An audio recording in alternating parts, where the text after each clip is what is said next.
Y lo prometido en la apertura, saludamos al analista político Facundo Nejambis. Hola Facundo, ¿cómo te va? ¿Cómo les va? ¿Cómo están? Bien, muy bien, gracias por tu tiempo, lo valoramos mucho. Querido Walter, ¿cómo te va? Muy bien, acá estamos, analizando la economía, la política, después de lo que fue este fin de semana electoral en Brasil, pensando en lo que se va a venir en la Argentina también, ¿no? Sí, porque Facundo nos gustaría empezar por allí, en el aspecto regional, a sabiendas que como también hablábamos, somos, no sé si hermanos, pero estamos muy cerquita y donde uno se tapa la cabeza, al otro se le tapan los pies. ¿Qué balance podemos hacer de lo ocurrido en el primer turno en Brasil? Bueno, a ver, yo no me dejo llevar por el microclima ni de encuestas ni de noticias. Haces bien. A ver, ¿qué quiero decir con esto?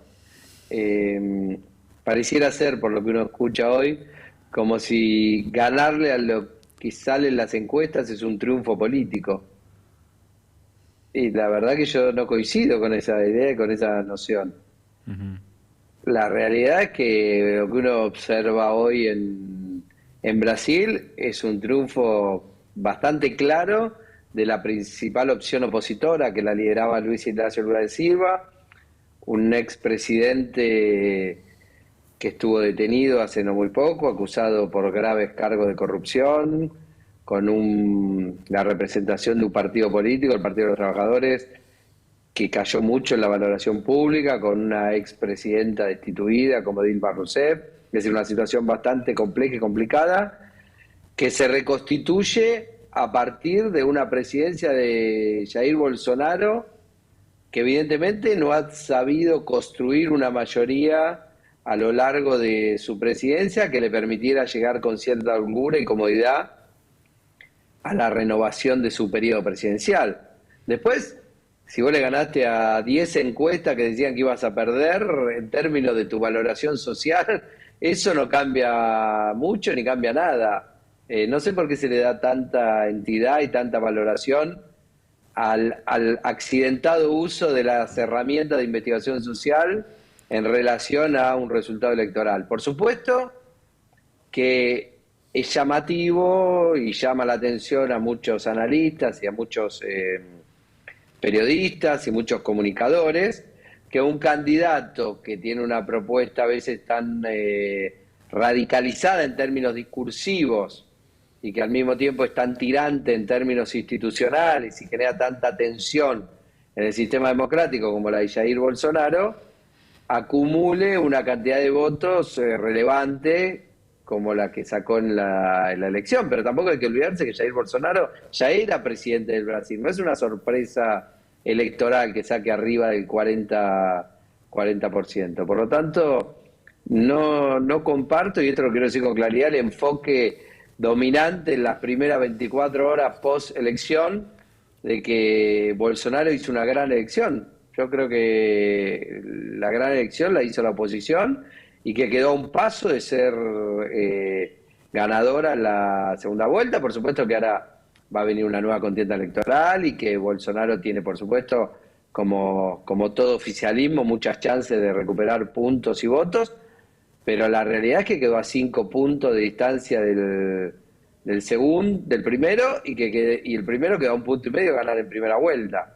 Creo que ese es el hecho objetivo. Lo otro es una discusión de elites que nos miramos a nosotros mismos y consumimos lo que nosotros mismos producimos. Lo que pasa en la sociedad es otra cosa.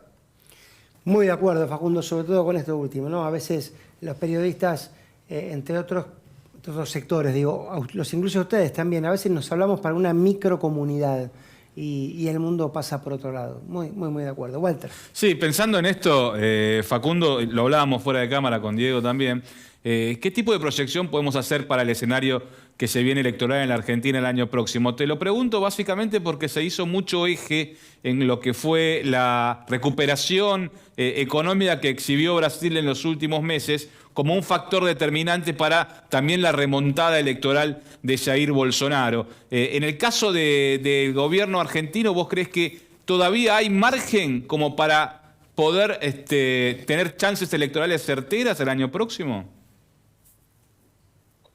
Mirá, no son situaciones similares en nada, en absolutamente nada, la situación argentina con la situación brasilera. ¿Por qué? Brasil ha mostrado a lo largo de las últimas décadas, prácticamente te diría yo, desde la salida del Plan Real, una estabilidad macroeconómica y una cierta ortodoxia, diría yo, en el manejo de su economía y de sus principales variables económicas, que le ha dado una estabilidad en términos inflacionarios, sobre todo, de valor de su moneda en relación al dólar, y le ha permitido un crecimiento, una expansión de su economía y de sus exportaciones que la Argentina no ha vivido en los últimos tiempos. Entonces son situaciones que no se pueden comparar. Brasil, el periodo Bolsonaro, sobre todo en el último tiempo, se ha caracterizado por una continuidad de las políticas económicas, pero al mismo tiempo ha logrado, con una cierta pericia en el manejo, sobre todo a través del presidente de su Banco Central, de aislarse de la burbuja inflacionaria que afecta a la mayoría de los países del mundo y tener incluso niveles de deflación de su economía, sobre todo también a partir de la sanción de una ley que le permite mantener el precio de los combustibles sin aumento, que como todos sabemos tiene un importante impacto en el conjunto de la economía de cualquier país.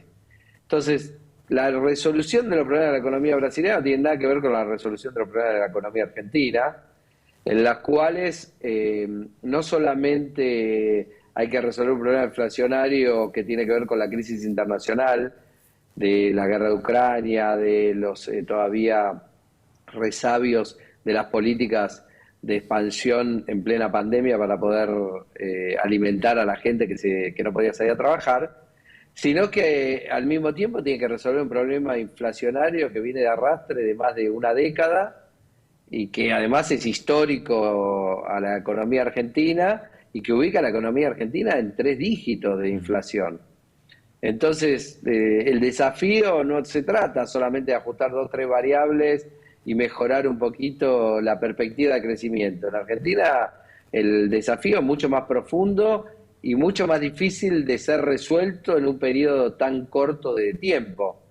Por supuesto que en política todo es posible, todo puede pasar. Ahora, cuando uno mira hoy los principales indicadores de apoyo a las políticas económicas del gobierno, de apoyo a los liderazgos principales o de los principales referentes del gobierno, cuando uno analiza a través de distintas preguntas cuál es la voluntad de cambio que hay en la sociedad, uno nota que los números son muy adversos para el gobierno y que es difícil pensar que puedan ser revertidos en tan corto plazo. Ahora, que las hay, ¿no? Entonces, todo puede pasar, sobre todo en un sistema político como el argentino, en el cual, a la alternativa del actual oficialismo, la principal oposición es una fuerza política que le tocó gobernar hace 3 años y tampoco pudo demostrar que tenía herramientas y programas como para resolver los principales problemas de la política del país. Entonces eso genera también una cierta decepción generalizada en la ciudadanía que hace que la demanda electoral a veces no encuentre la oferta que está buscando y que está necesitando. En un punto es un dilema al cual vamos a enfrentarnos el año que viene, que es si la oferta electoral, es decir, lo que hay en el mercado político va a ordenar la demanda ciudadana o la demanda ciudadana va a terminar ordenando la oferta electoral y va a dar lugar a la aparición de fenómenos nuevos, disruptivos, extra política, que sorprendan a las encuestas y a los analistas también, ¿no? Facundo, hablando de sorpresas, lo comentaba con Walter también en nuestra previa. Tuve la suerte de ver la película 1985 y me fui con un lindo sabor desde lo, digamos, cultural, desde el producto y desde el significado de la peli. La verdad que me parece que pocas personas pueden ir en contra de ello. Ahora pensaba, ¿no? Esos mensajes, ¿no? Una sociedad que, yo la fui a ver, por ejemplo, a Belgrano, una sociedad que aplaude esos mensajes democráticos de repudio a la violencia, de trabajo por la justicia, y que después probablemente sale del cine y apoya por acción o omisión ciertos consensos rotos de la democracia que hoy están tan en bogas, ¿no? Como por ejemplo que la violencia puede ser un camino, como por ejemplo que la falta de respeto al pasado puede ser otro camino, como por ejemplo que las provocaciones puedan ser hasta incluso bien tomadas electoralmente. ¿No ves ahí una contradicción? Bueno, habría que ver qué piensan las mayorías sobre la película, que seguramente no la hayan visto todavía. Habría que ver cómo está valorado hoy el proceso de juicio a los excomandantes. Uno en principio tiende a pensar que hay un gran consenso democrático en la sociedad argentina y tiende a pensar que hay un gran consenso acerca del juzgamiento a la Junta Militar o a los integrantes de la Junta Militar. Ese es el principio, el punto de partida, ¿no? Ahora, también es cierto que en base al principio de acción y reacción que estudiamos en el colegio secundario de la física, a veces determinados procesos yo no lo llamaría exageración, pero sí de insistencia con determinada agenda de temas, que yo no pongo en discusión si está bien o no atenderlo, sino lo que destaco es la insistencia de determinados coaliciones de gobierno sobre determinada agenda de temas, puede ser que terminen provocando en el mundo de enfrente, en el adversario, una reacción en contra de determinadas temáticas, ¿no? Entonces, puede ser que si un gobierno insiste mucho con una política vinculada al tema de la reivindicación de derechos humanos, la política de memoria, verdad y justicia, etcétera, eso termine provocando en la coalición opositora una mirada crítica sobre eso que ese gobierno está defendiendo. Ahora, lo importante es si el consenso democrático sigue vigente. A mí no me importa tanto la discusión sobre el pasado, sino que me importa qué valoración hace hoy la sociedad argentina de su democracia, qué nivel de apoyo tiene hoy la sociedad argentina respecto de su democracia, y si cree que la democracia es el mejor sistema para resolver sus problemas. Y ahí tengo la intuición de que si bien es cierto que nuestra sociedad es democrática y valora el proceso que ha tenido en el inicio del gobierno democrático de Alfonsín, el juicio a los excomandantes, incluso también de la política del kirchnerismo, de enjuiciamiento al resto de los militares responsables de las violaciones a los derechos humanos, tiendo a pensar que hay una parte de la sociedad que mira de manera escéptica al sistema democrático, en tanto y en cuanto no ha dado muestras de poder resolverle otros problemas más allá de la vida en democracia, es decir, de garantizarle las libertades políticas. Y esto es un fenómeno que no es solo exclusivo de la Argentina, sino que es un fenómeno que es común a muchos países de América Latina. Hay un famoso trabajo, el Latinobarómetro, que analiza y observa cada determinada cantidad de tiempo la valoración que los habitantes de esta parte del continente hacemos de la democracia y sobre todo si estarían dispuestos a sacrificar libertades democráticas en pos de obtener bienestar material. Y si bien todavía hay una mayoría que valora la democracia, Argentina es uno de los países que más lo valora, cuando uno mira la evolución de ese índice, a medida que nos alejamos de la transición democrática de los 80, ese índice decae. Y yo creo que decae justamente porque el sistema democrático no ha dado muestras de ser, más allá de un garante de la libertad política, que no es un tema menor, no ha dado muestras de poder ser eficaz y eficiente para resolver otros problemas que cuando surgió o cuando vino la vuelta a la democracia después de las noches negras de las dictaduras militares, prometía que iba a resolver, que es el problema, ¿se acuerdan? La famosa promesa alfonsinista de con la democracia se cura, se educa, etcétera. Bueno, evidentemente esa es una promesa incumplida de la democracia y eso de alguna manera enemista a los ciudadanos con la democracia y creo que eso de alguna manera también es el caldo de cultivo para la emergencia de liderazgos más autoritarios que tensionan la vida democrática, que cuestionan las normas, que cuestionan las reglas, ¿no? Muy claro, Facundo.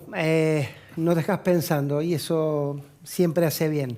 Gracias por tu tiempo. No, muchas gracias a ustedes y les mando un gran abrazo. Que cierre. Sí, sí. Mejor nos vamos a una pausa, no te vayas, Walter. Dale. Seguimos con el programa un ratito.